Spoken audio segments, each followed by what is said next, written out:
Pois bem, pessoal, voltando onde nós paramos no artigo 20, né? Agora vamos progredir então para o artigo 21, tá ok? Então vamos lá, artigo 21, ele vem dizer que todos nós temos direito ao acesso ao serviço público, né? Então nós podemos procurar os órgãos governamentais para que a gente possa buscar esse direito, buscar esse remédio, né, que a gente está necessitando no momento ali de violação. Então todos nós temos o direito ao acesso ao serviço público. Outra coisa importante, né, a vontade do povo ela será a base da autoridade do governo. Lembrando, né, a princípio nós vivemos na democracia, nós temos direito e a liberdade ao voto. Muitas vezes isso na prática não é bem assim, né, porque muitas vezes a população acaba sendo iludida e acaba vendendo o voto. Mas a declaração ela nos assegura que nós temos direito à liberdade ao voto, tá? Sendo que aquelas pessoas que nós colocamos lá, nossos representantes, é por meio do nosso voto. E assim nós esperamos que aconteça até hoje, né? Tá? Mas muitas vezes nós acabamos vendo na nossa profissão que ainda existe aquele voto de cabresto, né? Muitas vezes alguém ali que está trabalhando para alguém, que acaba submetendo a votar naquela pessoa, trabalhar por ela por causa de um benefício, né? Infelizmente tem muito disso, vocês vão notar muito disso daí, tá? Mas é algo que não deveria estar acontecendo. Isso é uma coisa que acontece de maneira meio oculta, vamos dizer assim, né? Não é algo escancarado, mas nós sabemos que acontece, certo? O artigo 22, ele vem dizer que todos nós temos direito a uma segurança social, de acordo com a organização e recursos de cada Estado, indispensável para a nossa dignidade, né? Para que a gente possa viver de maneira adequada, né? Aquela questão de ter direito à previdência social, direito ao lazer, direito ao descanso remunerado, né? Isso aí são coisas importantes, né? Que é o direito à segurança social, tá? E todos nós temos que correr atrás, nós sabemos que é algo trabalhoso, né? Só que é importante sim, esse direito ele tem que ser respeitado e as empresas não podem ficar sonegando, né? Por isso nós temos esse direito de correr atrás dos órgãos públicos, né, quando tiver alguém sendo arbitrário, né, contra esse direito. Já o artigo 23, ele diz que todos nós temos direito ao trabalho, então nós podemos escolher o trabalho que é mais conveniente. Lembrando, né, que as condições têm que ser justas e favoráveis de trabalho. Também deveremos ter, né, a proteção contra o desemprego, algo que não está fácil nesse momento atual aí da epidemia, né? Que nós devemos no trabalho ser tratados sem diferença de sexo, cor, né? Mas nós sabemos que na prática às vezes não acontece, às vezes por causa do sexo, principalmente, que é o que mais se discute, as mulheres acabam ganhando menos, mesmo exercendo a mesma função do homem, que não deveria, né? Deveria ser igual. Todo ser humano é assegurado a ele e a sua família uma existência compatível com a vida digna, né, que possa ter as condições necessárias para a sobrevivência de maneira adequada. E ainda relativo ao trabalho, todo mundo tem direito a se organizar em sindicatos e ingressar nesses sindicatos se assim entender, né? Já o artigo 24, ele vem dizer que todos nós temos direito ao repouso, ao lazer, inclusive das férias remuneradas, tá? E uma limitação no nosso horário de trabalho, para que nós viemos ser explorados, né? Lembrando, né, isso aqui surgiu lá na segunda geração, né? No período industrial, mas olhem só como isso é super importante na nossa época ainda, né?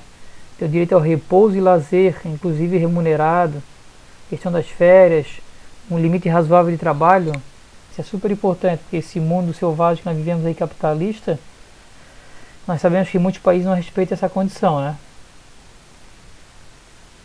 Já o próximo artigo, que é o 25, ele vem dizer que todos nós deveremos ter um padrão de vida que possa assegurar a nós e a nossa família um bem-estar, saúde, com alimentação, vestiário, habitação, cuidados médicos e serviços sociais indispensáveis. Nós sabemos que tudo isso é fundamental para o ser humano, né? Mas na prática não é muito fácil o Estado fornecer essas condições para todos nós. É difícil. Mas é algo importante a gente lembrar, né? Direitos humanos envolve toda essa questão, né? Não é apenas esse direito aqui não deve ser pensado apenas para os presos, mas para todos nós que deveríamos ter. Mas para a gente parar e notar um pouquinho, né? O quanto que muitas vezes o Estado é negligente, que muitas vezes ele acabou faltando, né, com essas condições para o ser humano. O artigo 26, ele vem dizer que todos nós temos direito à educação, seria a instrução, né? E ela deve acontecer gratuita aí nos graus elementares e fundamentais, que seria a questão de todo mundo ter direito à educação básica, que vai até o ensino médio. Já a instrução elementar ela será obrigatória, né? Quer dizer que os pais têm a obrigação de colocar os filhos a frequentando a escola durante o período que são menores de idade, tá? Aqui ainda vem falar que a instrução técnico-profissional será acessível a todos. Aquela questão de curso de qualificação, né? Se a pessoa quiser fazê-lo, se capacitar.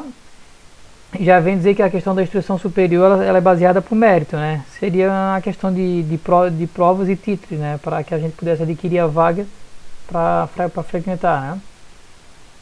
Pois bem, outra coisa importante ressaltar aqui é que a instrução ela deve promover o desenvolvimento integral do cidadão, com vista que ele possa ser uma pessoa crítica e reflexiva, né? Que ele possa compreender, tolerar as pessoas, as suas diferenças, e que ele possa desenvolver essa questão de buscar ser respeitoso e ter amizade com outras pessoas, independente da língua, da nacionalidade, né? Ou questão racial ou religiosa, né? Então ele tem que aprender a conviver com as diferenças, é isso que fala esse segundo ponto aqui. Já o item 3, ele vem dizer que os pais têm direito a escolher o gênero de instrução que quer dar para os seus filhos. Por exemplo, tem muitos pais que vão buscar a questão da escola militar, porque acabam vendo que aquilo seria o ideal para o seu filho. Outros vão buscar a questão do ensino religioso, porque acham que para os filhos aquilo é o mais importante. Então os pais têm essa prioridade de direito na escolha, né? Então a escola pública, por exemplo, ela é laica, ela não pode submeter de uma maneira vertical para os pais terem que aceitar e pronto a questão do militarismo, a questão de um tipo de religião, ela não pode, né? Que a escola pública ela é laica nesse sentido. O artigo 27, ele vem dizer que todo mundo tem direito a participar livremente da vida cultural, né? de fruir das artes, do progresso científico. Só que nós sabemos que na prática essa oportunidade, esse direito de frequentar coisas culturais não é muito fácil, principalmente para o pobre, né? Porque muitas vezes esses eventos eles são caros e não são tão acessíveis assim. Além do item ponto 2 ali do artigo 27 mencionar que todos nós temos direito à proteção aos nossos interesses morais, né?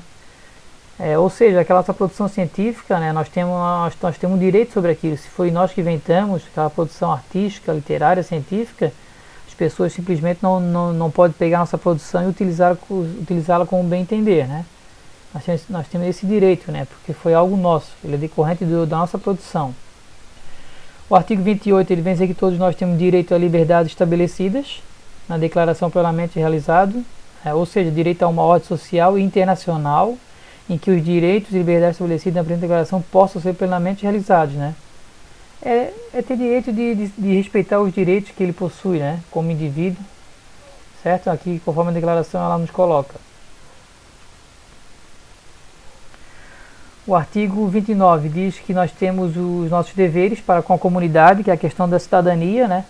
Não posso eu simplesmente buscar os meus direitos e esquecer que eu tenho deveres para com as outras pessoas e para com a sociedade. O meu papel de cidadão não é só de cobrar, mas também de ser cobrado por coisas que é o meu direito de fazer. Nós vivemos em sociedade. E no exercício de seus direitos e liberdades, todo ser humano está sujeito apenas às limitações determinadas em lei. Então ninguém pode me cobrar algo a mais que não esteja em lei, né? Eu vou ser cobrado por aquilo que a lei determinou. Caso contrário, não. Certo?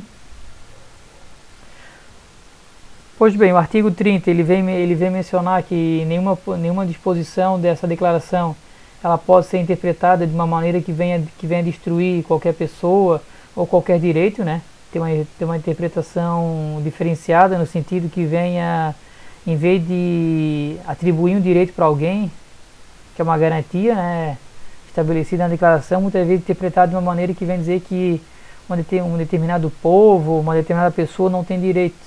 Então isso não pode acontecer, certo? Então, só para lembrar, isso aqui ela foi adotada e proclamada pela Assembleia Geral das Nações Unidas em 1948, né? Após a formação da ONU em 1945, certo? Agora, continuando aqui, quero falar sobre os direitos humanos nas constituições brasileiras. Nós temos que entender que muitos fatores históricos foram influenciando todos os países no desenvolvimento de direitos humanos. E a influência da legislação internacional, ela influenciou fortemente aqui no Brasil, sendo que todas as constituições trouxeram alguma novidade, né? A Constituição de 1824, a do Império, ela foi fortemente influenciada pela Constituição francesa e americana, e ela acabou trazendo alguns direitos e garantias individuais para a população. Por exemplo, naquela época, a questão da legalidade, né? As coisas ser feito perante a lei, ter direito à propriedade, ter direito à educação primária, porque anteriormente era só para os ricos. Então aqui se deu essa liberdade, né? De um número maior da população poder estudar. A Constituição de 1891, ela vem da questão dos direitos, da abolição da pena de morte, abolição da escravatura, e a que a pessoa pudesse, além de ter a legalidade da lei, né, ao seu lado, que ela pudesse ter uma ampla defesa quando ela fosse acusada de algo, né? A Constituição de 1934, né, ela traz a irretroatividade da lei penal. A partir da hora que ela vem prejudicar o réu, ela não pode voltar, mas se for para beneficiar o réu, ela pode retroceder, certo? Ela também vem falar sobre a prisão civil por dívidas. A pessoa está devendo, né, poderia ser presa, né? E lembrando ainda que 34 também já tem aquela questão trabalhista, né, que ela é bem importante aqui nesse período, né? Período de Getúlio Vargas. A Constituição de 1937, que foi aquela que foi, na realidade, chamada de Constituição Polaca ali, né? Ela foi colocada à força ali, aquele período de certa maneira ditatorial, né, do Getúlio Vargas. Só que ali foi colocada a impossibilidade de pena perpétua, não teria isso, né, que seria a Constituição de 1937. A Constituição de 1946, ela vem falar da proteção dos direitos e garantias fundamentais, principalmente a trabalhista, que já surgiu lá no início com Getúlio Vargas, mas aqui ela vem se tornar mais forte, né, essa defesa. E também proteção à família, né, para que a família pudesse ter condições mínimas ali de sobrevivência, principalmente, né, em relação ao trabalho, tivesse condições mínimas ali dignas que pudesse manter a família. E em 1988 surge a nossa Constituição atual, né, que é chamada Constituição Cidadã, e ela trouxe muitos avanços, né, na proteção dos direitos humanos. Então é isso que nós iremos ver na sequência aqui com os senhores, tá? Nós vamos falar sobre a Constituição, ressaltar alguns artigos que nós achamos que é importante para essa disciplina, tá? Até o próximo vídeo. Valeu!